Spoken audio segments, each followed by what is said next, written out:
আজকে আব্বু সারাদিন পর বাসায় এসেছে, তাও এই ছোট চিংড়ি নিয়ে।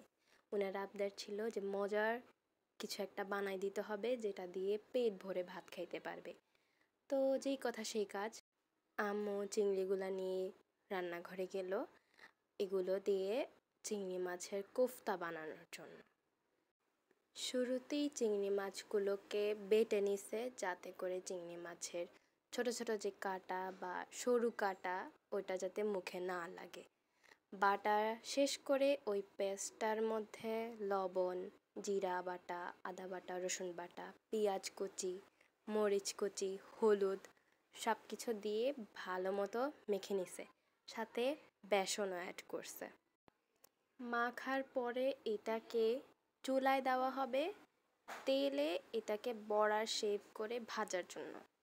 ট্রাস্ট মি গাইজ, এই বড়ার ভাজাটা খাইতে এত মজা ছিল, আমি খালি প্রায় 3-4টা খাই ফেলছি।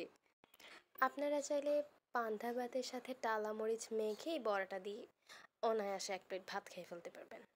তারপর কোফতা রান্না করার জন্য পেঁয়াজ তেলে ভেজে নেওয়া হয়েছে, সাথে টমেটো দিছে, হলুদও দিছে। ততক্ষণ পর্যন্ত মশলাটাকে কষিয়ে নেওয়া হবে যতক্ষণ না পর্যন্ত এটা থেকে উপরে তেল ভেসে না উঠতেছে। তারপর পানি দিয়ে দেওয়া হবে, পানিটা ফুটলে একটা একটা করে ওই যে চিংড়ির কোফতা বা বড়া ওইটাকে ছেড়ে দেওয়া হবে। কিছুক্ষণের মধ্যে রান্নাটা কমপ্লিট হয়ে যাবে। সত্যি বলতে আসলে এটা দিয়ে 1 প্লেট ভাত খাওয়া হয়েছে। This is the must tried item.